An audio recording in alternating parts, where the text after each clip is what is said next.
김창준 씨에게 증상이 나타난 건 약 3년 전. 가족의 권유로 초기에 발견하고 약물 및 운동 치료를 받으며 현재에 이르렀는데요. 제가 그는 화학공학 공부한 사람인데 저는 화학공학 공부했더니 이 화학공학 책이 많습니다. 이 처음부터 이게 하나서 하나는 게 전부 화학공학이에요. 저는 화학공학 공부했다 아까 이야기했다 아닙니까? 화학공학 이건 잘 모릅니다 사실은.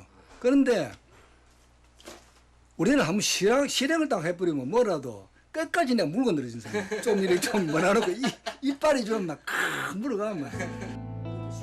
김창준 씨의 증상 중 하나는 반복. 본인이 중요하게 생각하는 부분을 의식하지 못하고 계속 반복하는 겁니다. 아직 증상이 심하진 않지만 걱정스러운 부분이 있다는데요. 3세 정도의 그 치매가 온 것 같는데 몰랐어요 저희들은. 왜냐하면 자녀들이 다 따로 살고 뭐 일주일에 한 번 아니면 2번 정도 보니까. 그리고 이제 한 번은 그 은행에 이제 업력설이 다 됐는데 그 예금을 찾으러 혼자 반려동인데 동네를 혼자 나오셨대. 엄마가 한 2시쯤 돼가지고 동네에 그 은행에 가신데 안 온다고 이제 그 연락이 왔는 거라. 그래서 식구들이 막 찾아다니도 어머니가 없더라고. 그 택시를 타고 아주 옛날에 이제 우리 원 시가가 온천장이라 우리 시어머니 친정이. 근데 거기를 찾아간다고 기사한테 이제 어디를 데려달라고 하니까 이제 많이 변화가 돼가 그 동네가 없어졌잖아. 근데 기사님이 전화가 왔는 거라. 아, 그래 이런 분을 아느냐고. 근데 저희 아빠가 이제 왜 저는 이러니까 좀 마음이 아픈 거라.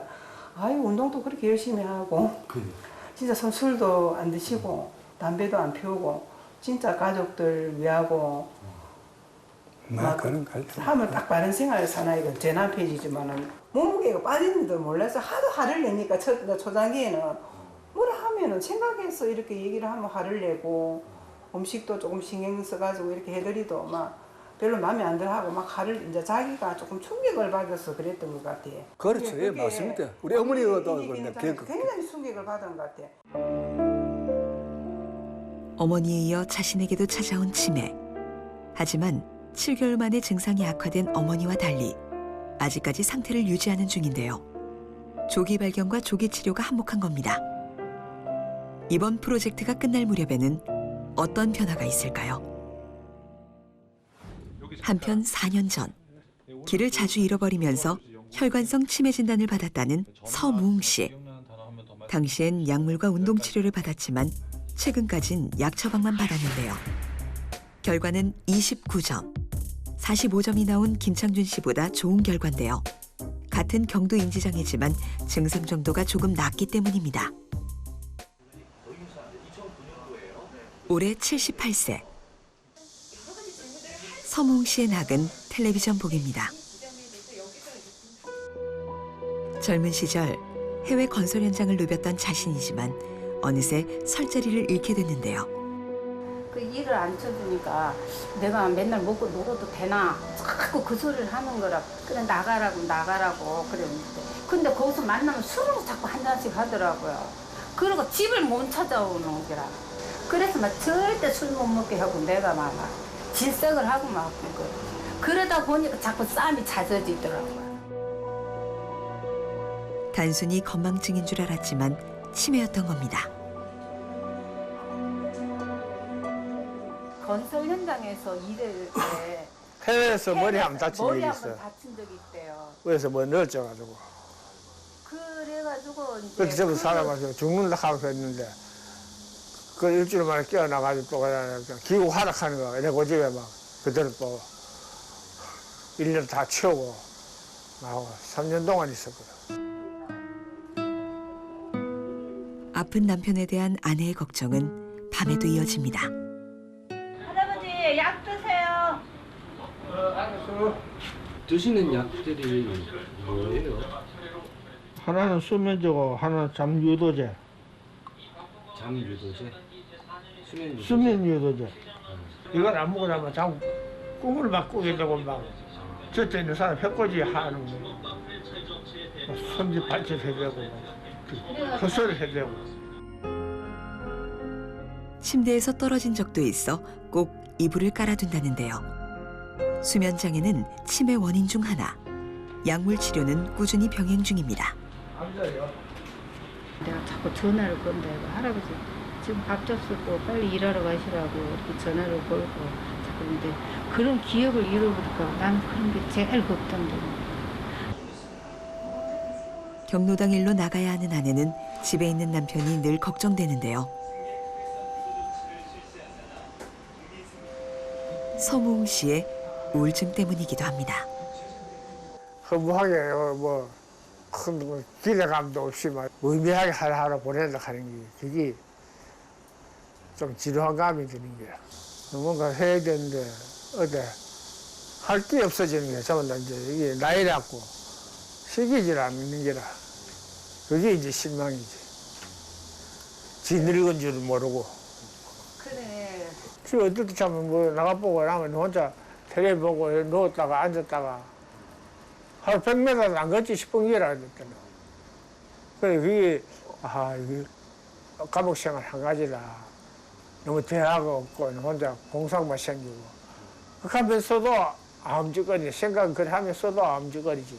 우울감이 이제 호소를 하셨거든요. 그래서 우울증 점수가 15점 만점에 12점 정도 나왔는데 수면병이 있으니까 보호자분이 이제 또 빨리 또 알아차린 거죠. 그러면서 인지 기능도 뚜렷하게 떨어져 있고. 드디어 시작된 3개월의 여정. 매주 1회씩 병원에서 진행하는 복합운동요법은 두 분에게 맞춰 조금씩 단계를 높여갈 예정입니다. 가이한테 뭐가 있는데? 지는 거. 네. 지는 거 이게 맞는데. 보재기 내신데 대자로 몸 대자로 이게 지는 거. 이게 지는 겁니까? 그 가위를 팍 잘라야 될 거예요. 이 가위가 없잖아요. 그거는 본이 그거 자른다. 이거 선생님만 지하니까 있으니. 저는 운동이뿐 아니고 산을 많이 다녔기 때문에 하겠어요. 요 운동. 요런 운동은 잘 안 하죠. 산을 많이 다니시니까네. 익숙치 않지만 해보는 몸 가위바위보. 머리와 몸을 함께 쓰는 인지기능 향상법인데요. 바위를 할 땐 무릎을 90도 정도 구부려주면 하지 근력 강화에도 도움이 됩니다. 스텝박스를 비롯해 모든 운동은 올바른 자세를 취하는 게 중요한데요. 허리를 곧게 펴고 11자 걸음으로 무너진 몸의 밸런스를 잡아줍니다. 사다리 운동도 마찬가지입니다. 처음엔 평상시 속도로, 익숙해지면 조금 빠르게 걷는 게 좋은데요. 발 딛는 순서와 사이사이 박수치는 순서를 달리해 뇌를 자극하는 복합 운동요법입니다. 다 하실 수 알겠어요? 할 수 알겠어요? 잘하면 얼마나 열심히 해가지고. 세월이 영화 많아졌지. 조금씩 복잡해지는 프로그램이지만 각 사례자의 일상 습관과 신체 활동량을 참조해 진행되는데요. 포기하지 않고 계속할 수 있도록 놀이처럼 고안된 것도 많습니다. 특히 발가락을 활용한 운동은 감각을 자극하고 보행 균형 기능을 향상시켜 낙상이나 하지정맥류 예방에도 도움을 주죠. 어디서든 쉽게 할 수 있는 방법입니다. 프로젝트를 시작한 지 어느새 6주가 지났습니다. 그동안 두 사람에겐 어떤 변화가 생겼을까요? 처음보다 9점이나 인지기능 점수가 좋아진 서무웅 씨. 이 서몽님 같은 경우에는 굉장히 프로그램 열심히 참여하시고 또 실제로 운동 습관이 없었기 때문에 운동 혹은 인지를 복합한 프로그램이 굉장히 중간 평가 단계임에도 불구하고 잘 나온 것으로 나타났고요. 이런 운동이라든지 이런 복합 운동 과제들이 실제 신체 활동도 같이 하면서 인지력도 향상시키면서 어떤 감정의 어떤 변화도 아마 영향을 주지 않았나 이런 생각이 들어서 상당히 이제 긍정적인 효과라고 생각하고 있습니다. 네, 그 운동 점수하고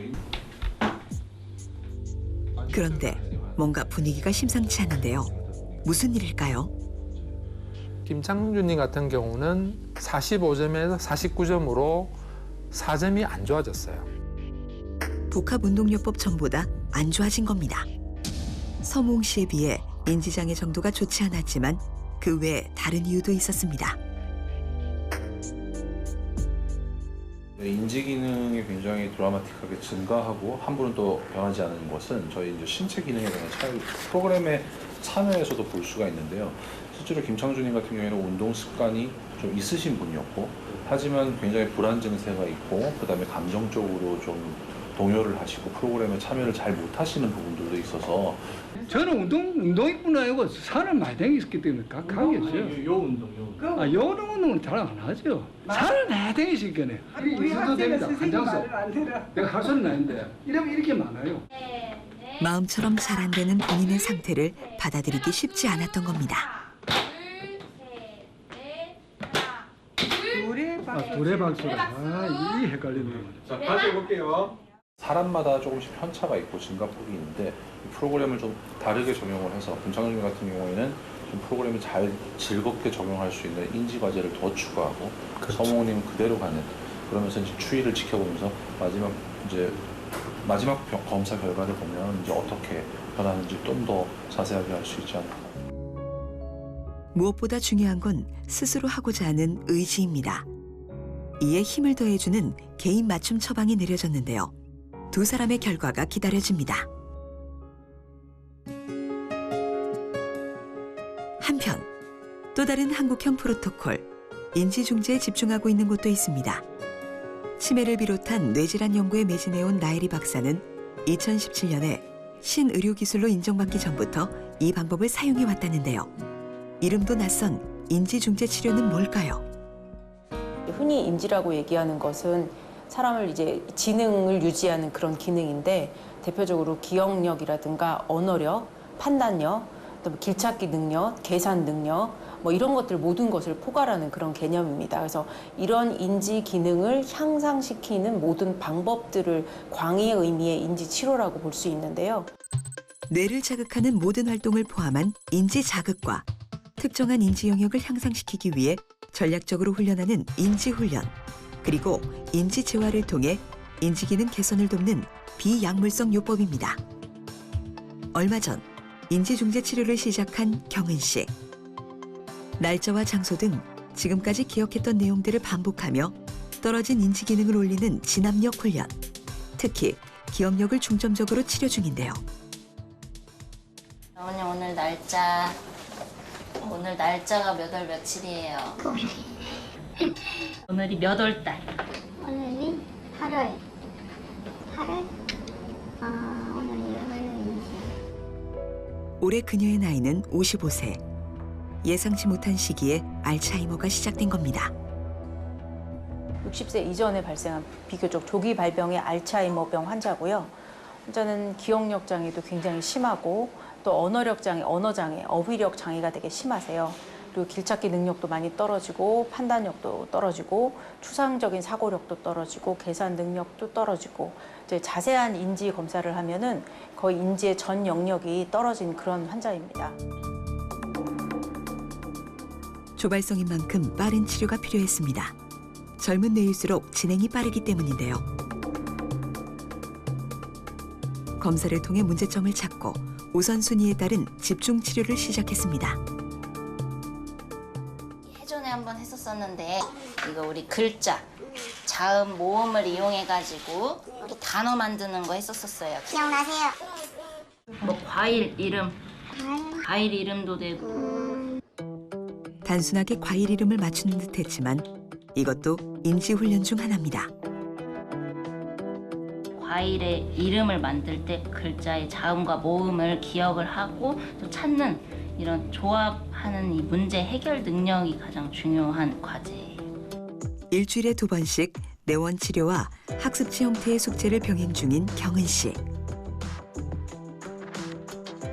감이 좋아졌어요. 여기서 하지요. 그냥 집에 와서 숙제하지요. 오늘 다시 또 복습하고. 그래서 좀 좋아요. 그래서 우리 신랑이 여기 안 왔으면 어떻게 했는지 모르겠다고. 프로토콜 시행 4개월 차. 그녀의 뇌에 어떤 변화가 생겼을지 알아보기로 했습니다. 검사는 일반적인 아밀로이드 펫이 아닌 포도당 대사 펫. 뇌 노화가 진행되면 활성이 떨어지고 뇌 속의 포도당 대사도 감소하게 되는데요. 인지중재 치료에 따른 뇌 활성 여부를 살펴본 겁니다. 결과를 앞두고 일반적인 상태도 체크합니다. 그럼 주무시는 약은 따로 필요 없었어요? 네, 안 썼어요. 안 쓰셨어요? 일어나 걸어보실까요? 뇌는 곧 몸의 컨트롤 타워. 이게 망가진다는 건 곧 신체 기능에도 문제가 생긴다는 걸 의미하죠. 그렇기에 어느 것 하나 허투루 넘길 순 없는 겁니다. 그렇지만 뇌의 변화를 직접 보는 것만큼 빠르고 정확한 방법은 없습니다. 포도당 대사가 많을수록 붉은색을 띠는데요. 즉, 뇌 활성화가 일어났음을 말하는 거죠. 조발성 알츠하이머인 경은 씨의 뇌는 부분별로 다양한 해석이 가능했습니다. 인지 기능의 차이는 일부 전두엽 기능, 그리고 기억력 부분이 유지된 것, 이런 거 전두엽 기능이 향상된 것, 기억력 부분이 유지된 거는 관찰되지만 언어력이 현격하게 회복되거나 이러진 않았고 판단력과 집중력은 좀 향상됐습니다. 특정 영역의 퇴행은 계속 지속이 되고 있지만 훈련을 많이 시킨 부분에 있어서는 아주 현상 유지라든가 인지 기능을 유지한다든가 작게나마 향상된 부분을 관찰할 수 있었습니다. 현재는 인지의 특정 영역을 호전시키기 위한 훈련을 계속하고 있다면 질환이 진행함에 따라서 특정 환자한테서 있어서 그 문제가 되는 환자의 실생활에서 문제가 되는 목표 증상을 잡아서 목표 일상생활 능력을 개선시키는 훈련을 할 겁니다. 몇 년 전 전국 18개 병원에서 경도 인지장애 환자 293명을 대상으로 대규모 인지중재 치료를 시행했습니다. 그 결과 인지기능 개선 효과를 보였는데요. 주요 비약물성 치매 치료법으로 인정받은 인지중재 치료, 다방면에 적용되고 있는 이유입니다.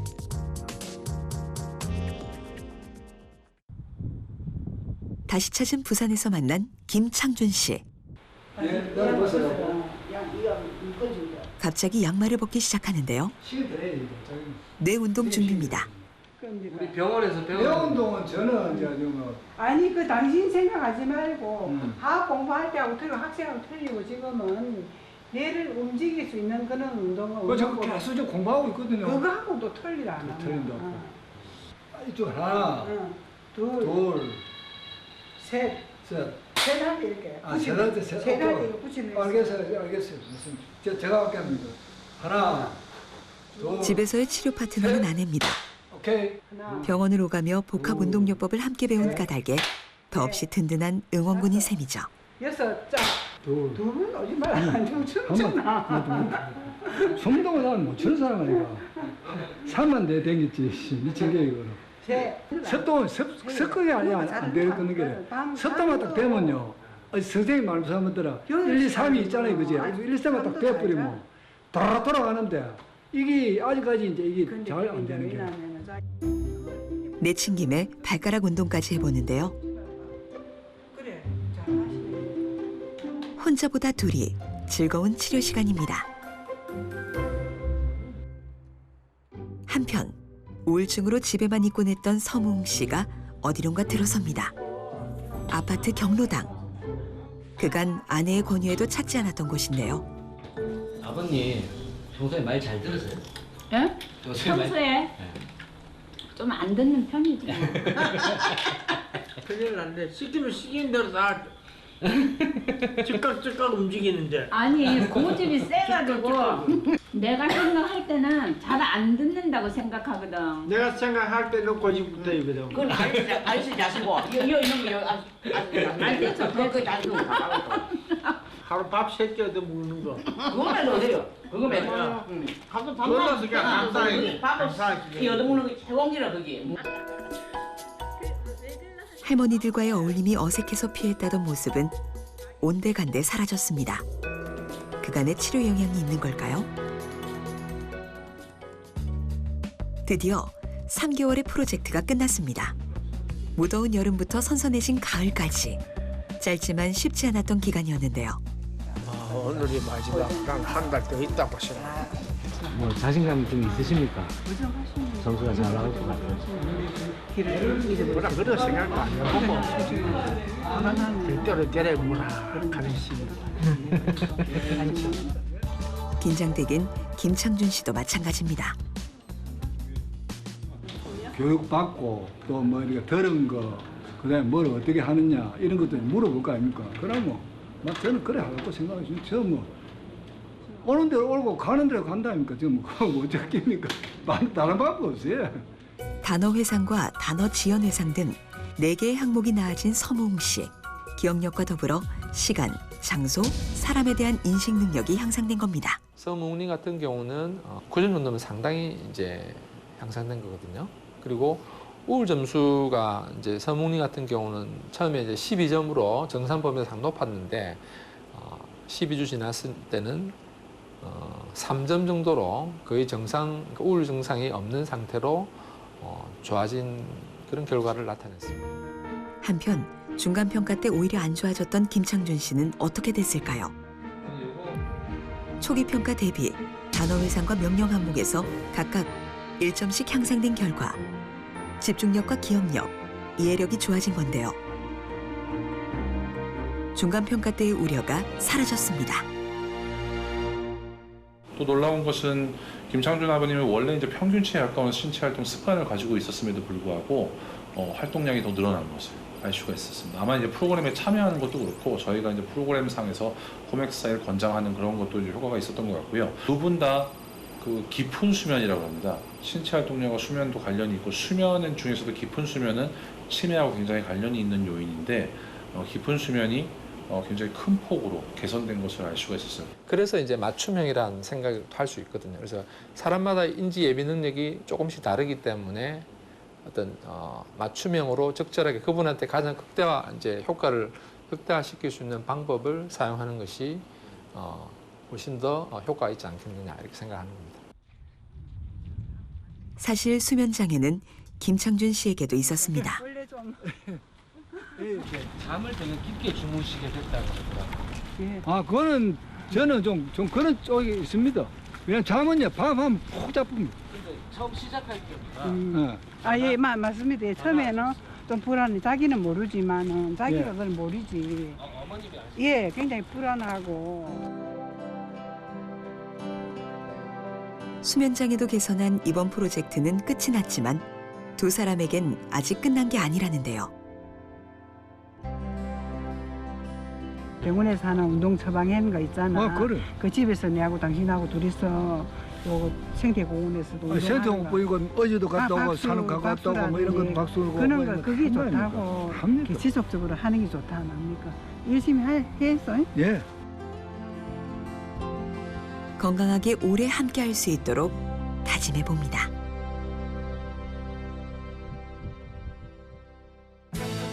현장의 노력이 이어지고 있는 가운데 정부도 움직이기 시작했습니다. 2017년 현 정부에 의해 시작된 치매 국가 책임제. 국가가 체계적으로 관리하면서 일정 나이 이상의 국민에게 검사 기회를 주는 정책은 전 세계적으로도 유일한 케이스입니다. 약 10년 전 치매와의 전쟁을 선포하며 컨트롤타워 역할의 중앙치매센터를 지정하고 효율적인 관리 체계를 만들어가던 중 지난해 본격적으로 시동을 건 겁니다.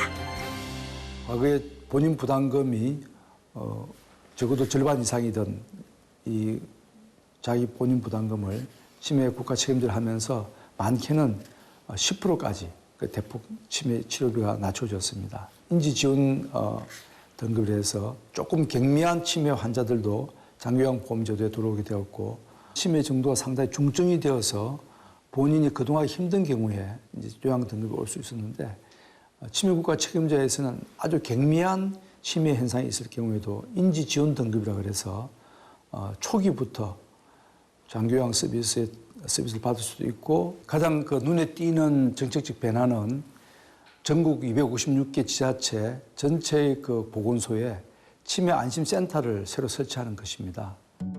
국민에게 조금 더 가까이 다가간 치매 안심센터. 예방과 조기 검진, 전문 의료기관 연계 및 치매 가족 돌봄 서비스까지 도입했는데요.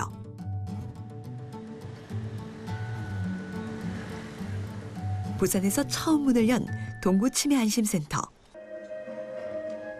이전의 치매 상담센터가 업그레이드된 것으로 치매에 관련된 다양한 프로그램이 진행되고 있습니다. 제일 쉬운 여우부터 할 거거든요. 큰 삼각형 두 개로 몸통을 만들었어요. 치매 걸린 분과 단순 인지저하 증상이 있는 분을 주요 대상으로 운영 중인데요. 지금까지 경험해보지 못한 활동을 통해 뇌를 자극하는 재미있는 수업이 주입니다. 일주일에 한 번씩 일을 하는 게 참 재미있고 왜 평생 뭐 이런 건 해봐야지. 해보지도 않고. 가족들은 여기 알고 계세요? 모르지. 아 몰라? 혼자 있을 게 뭐 가족이 뭐 이런데 뭐 말 신경 씁니까? 저 벌어먹기 바쁜데. 가족은 이제 모릅니다. 내 혼자. 혼자 지낸다는 어르신. 그러기에 감당해야 하는 몫도 자신뿐이라는데요. 국내 치매 발생에는 사회적 원인도 있었습니다. 대가족이 함께 부대끼며 살았던 과거와 달리 각자의 삶으로 남겨진 가족 문화. 가족 간의 자율성은 가졌지만 서서히 교류가 단절되고 대부분 나이 든 노년 부부만 남게 됐는데요. 남성보다 여성은 약 2.4배가, 만약 배우자 없이 혼자라면 2.9배 높아지는 치매 위험. 사회 전반적인 협력이 필요한 이유이기도 합니다. 나하고는 무관한 그런 게 아니라 나도 그럴 수 있고 우리 부모님이 그럴 수도 있고 따뜻한 마음으로 치매 환자를 대할 수 있는 치매 환자 친화적인 사회를 만드는 거, 이런 차원에서 인식이 또 이제 바뀌어야 되는 부분이 있는 거죠. 다 치매라고 해서 다 똑같은 하나의 그냥 범주로 묶일 수 있는 사람이 아니라 다 개성과 어떤 인간적인 기본적인 존엄성을 가진 사람이라는 걸 좀 잊지 않는 거, 그게 중요할 것 같습니다. 서울의 노원구 치매안심센터도 일대의 많은 어르신들이 찾는 핫플레이스입니다. 대부분의 프로그램은 치매군과 치매 직전의 위험군을 대상으로 집중돼 있는데 단계마다 중요하게 살펴볼 것들이 다르기 때문에 난이도를 달리해서 진행 중이죠. 뇌신경을 자극하는 체조는 기본인데요. 무엇보다 평소에 쓰지 않았던 오감을 복합적으로 쓸 수 있는 다양한 수업을 마련했습니다. 어르신들에게는 익숙치 않은 기계라 어려운 면도 있지만 새로운 걸 배우는 것도 뇌 자극 요소 중 하나가 되는데요. 게임하듯 집중하다 보면 어느새 시간은 훌쩍 지나갑니다. 나온 게 꽃이에요. 꽃을 찾아 눌러주세요. 자, 우리 순이 수업마다 참여자들의 상태는 조금씩 다르지만 효율을 높이기 위해 경쟁과 협력 코드를 최대한 활용하는데요. 우리 뇌에도 수많은 영역들이 있잖아요. 그래서 그 영역들을 최대한 골고루 활성시켜주고자 경쟁이라는 게임을 진행을 했고요. 그래서 경쟁을 통해서 그런 순위를 좀 동기부여를 통해서 어르신도 조금 더 집중 있게 게임에 참여할 수 있도록. 이외 심리적 안정에 도움을 주는 활동은 물론 정상인을 위한 시간도 있는데요. 일정 나이대에서 높아지는 치매 위험을 예방하기 위한 조치인 겁니다. 이렇게 마련된 프로그램은 모두 무료로 이용할 수 있습니다.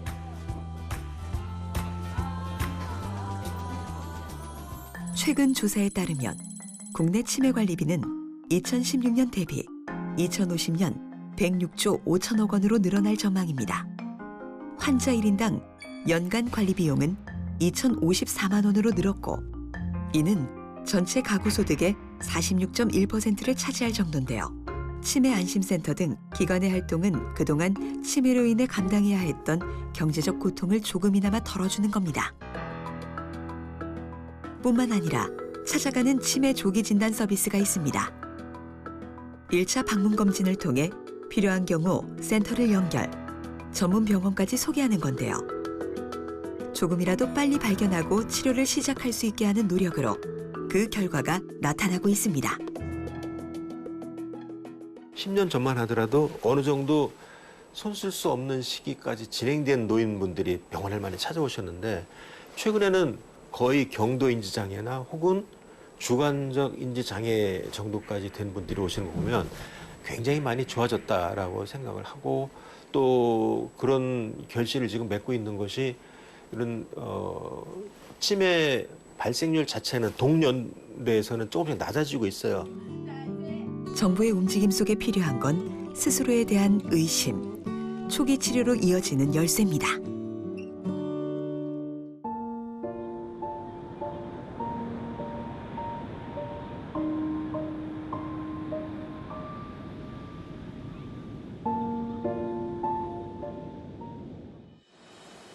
치매 조기 진단의 중요성이 대두되고 있는 요즘, 다양한 진단법 연구가 진행 중인데요.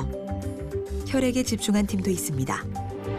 이전부터 뇌 속에 쌓이는 베타 아밀로이드 단백질이 혈관 장벽을 타고 혈액으로 빠져나오기 때문에 혈액 검사는 유용한 수단이었죠.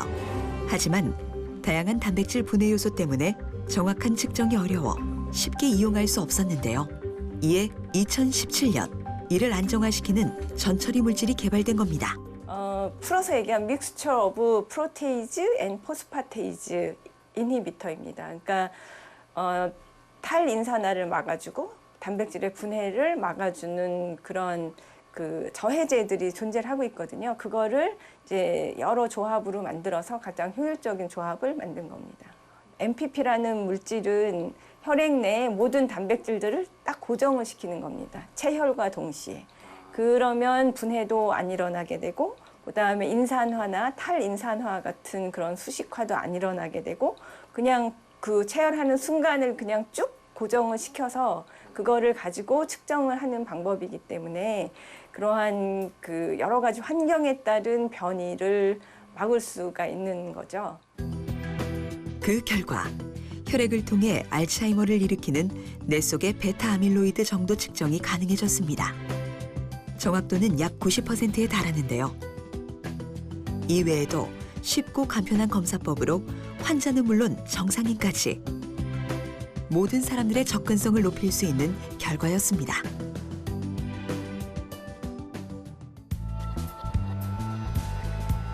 대구에 있는 한 연구실에서도 반가운 소식이 들려왔습니다. 세계 최초로 알츠하이머 초기 진행과 후각 기능 이상의 연관 메커니즘을 규명했다는 건데요.